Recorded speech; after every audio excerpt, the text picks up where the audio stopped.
Spirit. Reading from the Holy Gospel according to Mark. Glory to you, O Lord. James and John, the sons of Zebedee, came to Jesus and said to him, "Teacher, we want you to do for us whatever we ask of you." He replied, "What do you wish me to do for you?" They answered him, "Grant that in your glory we may sit one at your right and the other at your left." Jesus said to them, "You do not know what you are asking. Can you drink the cup that I drink, or be baptized with the baptism with which I am baptized?" They said to him, "We can." Jesus said to them, "The cup that I drink, you will drink. And with the baptism with which I am baptized, you will be baptized. But to sit at my right or at my left is not mine to give, but it is for those for whom it has been prepared." When the 10 heard this, they became indignant at James and John. Jesus summoned them and said to them, "You know that those who are recognized as rulers over the Gentiles lord it over them, and their great ones make their authority over them felt. But it shall not be so among you. Rather, whoever wishes to be great among you will be your servant. Whoever wishes to be first among you will be the slave of all. For the Son of Man did not come to be served, but to serve, and to give his life as a ransom for many." The Gospel of the Lord. Praise to you, Lord Jesus Christ.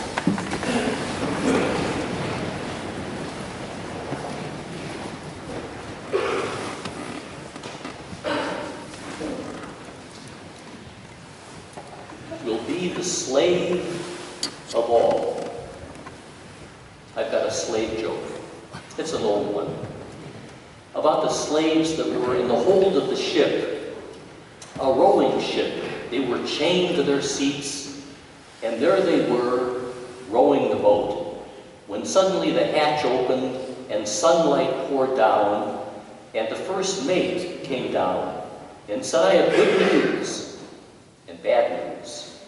The good news is that the captain at the end of the day is going to give you a whole jug of rum. The bad news is that the captain wants to go water skiing this morning."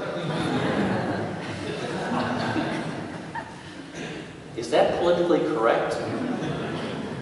Talking about slavery, often of black African Americans or Africans. Slavery is a tough subject for a homily, isn't it? Jesus says, if you're going to follow me, you have to be like a slave. Well, we haven't had slaves for a long time, have we? But some of our good people had them. George Washington, all his life. And he never emancipated them after the death of Martha, yes. So, but that's been a long time. We still have racism, don't we? We have a lot of trouble of equality, of trying to have good race relations. But slavery, gee, that's so far away. How can we imitate Jesus? One of the people I thought of was St. Peter. Not the St. Peter, St. Peter Claver. Anybody hear of St. Peter Claver? He was a Jesuit, like the Pope, but about 17th century, about 400 years ago, and it was at a time where Spain was sending missionaries to the New World, and he was a young seminarian, and he wrote in his diary, "I want to be a servant of the Lord, and I want to be like a slave to others." Like a slave. Well, he got his wish. Be careful what you wish for. Because he came to the New World, and the King of Spain had authorized black African slaves to be picked up in Western Africa and brought across the Atlantic to the New World, South America. I visited the city in Colombia called Cartagena. That's where all the slaves came, 10,000 a year. And that's where this seminarian, Peter Claver, came, was ordained a priest, and he devoted the rest of his life, 40 years, to the slaves. About a third of them died on the way over, and the others were half dead. He went in with food, lemons, tobacco, medicine. I won't get into all the details, but he became a slave to them, served them, baptized about 300,000, but he was not a slave to their owners. He stood up to them. Jesus was like a slave. Jesus was the servant. He said, I have come not to be served, but to serve, and to give my life as a ransom. What do you think God thought of Jesus' sufferings? Is God, his Father, some sort of bloodthirsty God that wants his Son to shed his blood and rejoices in that suffering? No way. That's a misinterpretation that somehow God is a vengeful God that had to see his Son suffer. No, God weeps at suffering. God weeps at violence and war and slavery and all of the things that affect us. But Jesus was willing to submit, to be obedient to God's will, even to the cross. So we have to balance the service of Jesus, the slavery of Jesus to us, with being very strong against the scribes and the Pharisees, and even his own disciples who said, we want to sit at your right and your left. We want glory. We want power. No, it's about service.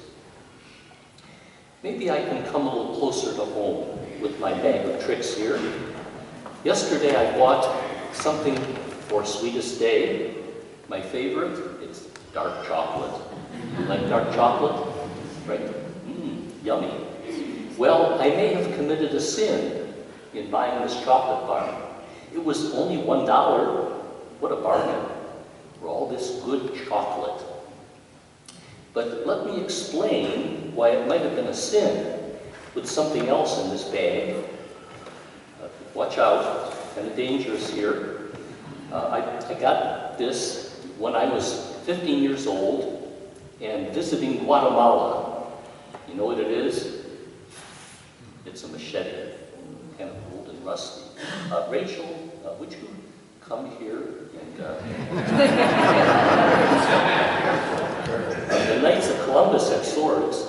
Maybe you could just go down in the aisle there and just kind of wave it around. Okay, is that pretty scary?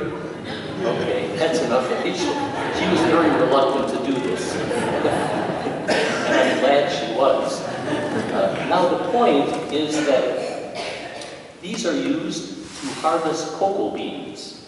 Okay, this was used many years in Guatemala, I'm sure for similar things. And child labor. Rachel's 9th grade, what about if I gave this to a 6th grader or a 5th grader and said, I want you to go out there and cut cocoa beans all day? You'd say, not my daughter's not doing that. Too dangerous. Well, let me tell you, read the issue of National Geographic this month about where your chocolate comes from. Most of it is produced, cocoa beans, in West Africa, in Ivory Coast, Angola. 56% of the dangerous agricultural work in the world is done by children. Not just underage, but child labor is described as dangerous. Pesticides without proper equipment. The children are in the sun all day carrying heavy loads on their head of the cocoa beans, and they're given machetes to cut the cocoa beans. So children are using these things. Dangerous. I think I'll put this away so I don't hurt myself. I gave a baseball bat to the pastor once, and he swung it, almost killed me. Not this pastor. But how much of that chocolate bar goes to that child with the machete?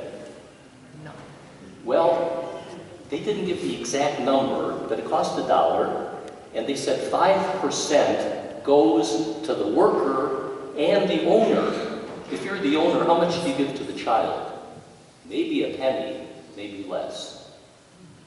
So when we buy chocolate, Nestle's is a good company. They just partnered with this independent association to watch over the whole world of the supply chain and make sure there's no child labor or bad conditions, all those things. Okay? What about us? What about marriage? Marriage is meant to be a loving union of two equal people. Yesterday I had a wedding, and part of the ritual says, may you treat her as your equal. This week we had a meeting of the Ministerial Association, and it's Domestic Violence Awareness Month. I'm not going to give you a lot of statistics. There's little brochures at the door. You know how bad it is.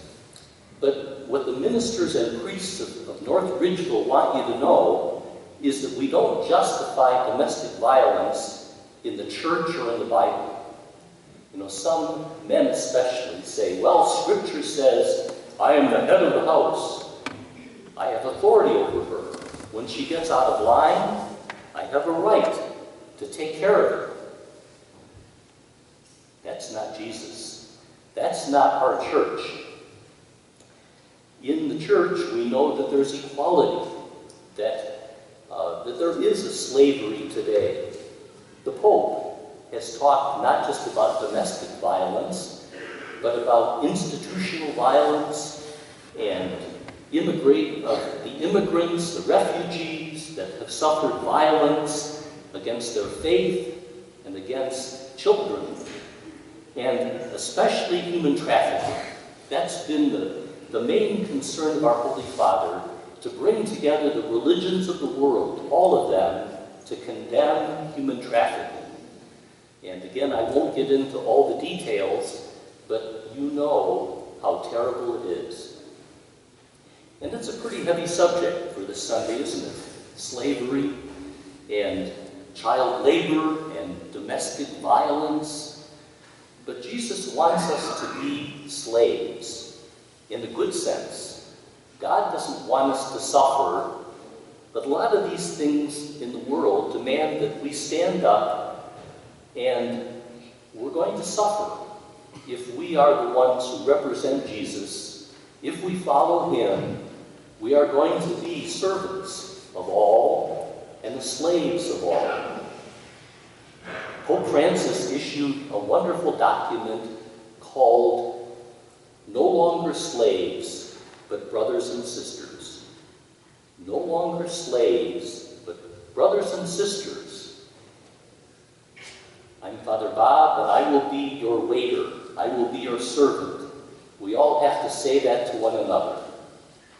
But God does not call us to be a doormat.